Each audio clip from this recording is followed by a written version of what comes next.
মাথাটাকে নিচু করে জীবনের সব গুনার ফিরিস্তিগুলো একটা একটা করে স্বীকার করে আল্লাহরে বলেন, আল্লাহ আমি পাপী, আল্লাহ আমার চেয়ে বড় পাপী এই দুনিয়াতে কেউ নাই। আমরা বলবো, আল্লাহ তুমি প্রশ্ন করার আগে তোমার একটা কথা বলি, আমারে কিছু জিজ্ঞেস করো না, আমি সব করেছি। এমন কোন পাপ নাই যে পাপ আমারে দিয়ে হয় নাই। তোমার রহমত দিয়ে তুমি জান্নাতে পাঠাবা, তোমার দয়ায় জান্নাতে যেতে চাই, আমল দিয়ে না। পারবেন বলতে? কিয়ামতের দিন আমরা বলবো, আল্লাহ আমার আমল দিয়ে জান্নাত চাই না, আমি তোমার দয়া দিয়ে জান্নাত চাই।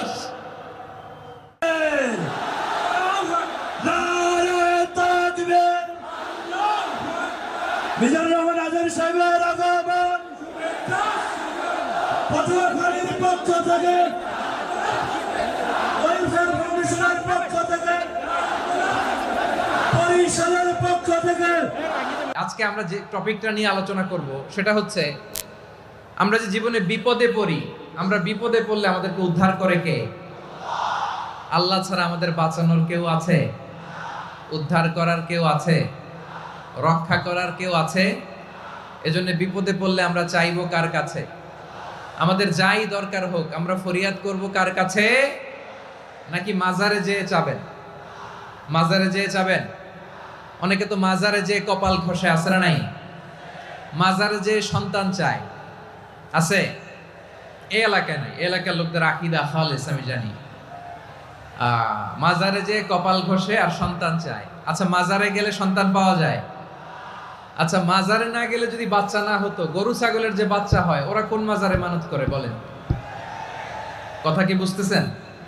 এই যে প্রতি বছর গরু ছাগল ভেড়া এগুলো যে বাচ্চা দেয়, এরা কোন মাজারে যে মানত করে? এজন্য চাইতে হবে একজনের কাছে, তিনি কে? আমার প্রিয় পটুয়াখালীবাসী, মাজার জিয়ারত করা সুন্নাহ। আমরা মাজার জিয়ারত করব, আল্লাহ ওয়ালাদের কবরে যাব, আমরা সেখানে যে সালাম দিব, দোয়া করব, নিজের জন্য করব, কবরে শুয়ে থাকা মাইয়েতের জন্য করব, পুরো মুসলিম উম্মার জন্য করব। কিন্তু কবরে যিনি শুয়ে আছে ওই বাবার কাছে সন্তান চাওয়া যাবে? চাকরি চাওয়া যাবে? সফলতা চাওয়া যাবে? সফলতা দেয় কে? সবাই বলেন নাই, আওয়াজ করে বলেন, সফলতা দেওয়ার মালিক কে? এক কথাই রব্বুল আলামিন বলেন, ওয়া ইয়ামসাসকাল্লাহু বিদুররিন ফালা কাশিফা লাহু ইল্লা হু ওয়া ইয়ুরিদকা বিখাইরিন ফালা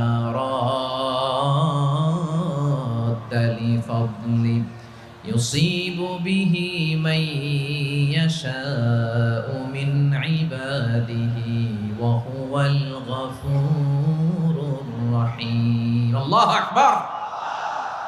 আল্লাহ বললেন, ওয়া ইয়ামসাসকাল্লাহু বিদুররিন ফালা কাশিফা লাহু ইল্লা হু। আল্লাহ যদি তোমাকে কোনো বিপদ স্পর্শ করায়, আল্লাহ যদি তোমারে কোনো বিপদে ফেলে দেয়, ওই বিপদ থেকে উদ্ধার করার তিনি ছাড়া আর কেউ নাই। জোরে বলেন ঠিক কিনা? তিনি যদি কোনো বিপদে ফেলেন, তিনি ছাড়া বিপদ থেকে উদ্ধার করার কেউ নাই। আর তিনি যদি তোমার প্রতি কোনো অনুগ্রহ করতে চান, ওই অনুগ্রহ ঠেকিয়ে দেওয়ার ক্ষমতাও কারো নাই। আল্লাহ যদি আপনার সফলতা দিতে চায়, পৃথিবীর কোনো শক্তি ওই সফলতাকে থামাতে পারে? এজন্য আল্লাহ বললেন, খবরদার, চিন্তা আর আকীদা খালিস করে নাও। ওয়া ইয়ামসাসকাল্লাহু বিদুররিন ফালা কাশিফা লাহু ইল্লা হু। আল্লাহ বিপদে ফেললে বিপদ থেকে উদ্ধার করার কেউ থাকে না। আর আল্লাহ যদি তোমার প্রতি দয়া দেখাতে চান, অনুগ্রহ করতে চান, ওই অনুগ্রহকে প্রতিরোধ করার মতো ক্ষমতা কারো নাই। তিনি তার বান্দাদের মধ্য থেকে যাকে ইচ্ছা তাকে দেন, যত ইচ্ছা তত দেন। তিনি ক্ষমাশীল, তিনি মেহেরবান। সুবহানাল্লাহ। তিনি ক্ষমাশীল, তিনি মেহেরবান। তাহলে এই আয়াত থেকে আমরা বুঝতে পারলাম, আমরা যদি বিপদে পড়ি আমাদেরকে কেউ বাঁচাতে পারে না। আমার বাবা আমারে বাঁচাতে পারে? হ্যাঁ? আমার মা আমাকে বাঁচাতে পারে? আমার বন্ধু আমারে বাঁচাতে পারে? আমার দলের কর্মী আমাকে বাঁচাতে পারে? আমার পীর সাহেব আমারে বাঁচাতে পারে? আমার পটুয়াখালীর ভাইয়েরা খেয়াল রাখবেন, বাঁচাতে পারে এক মহান সত্তা, উদ্ধার করতে পারে এক মহান সত্তা। চিৎকার করে বলুন, তিনি কে? আবার আল্লাহ বললেন, আম্মাই ইউজি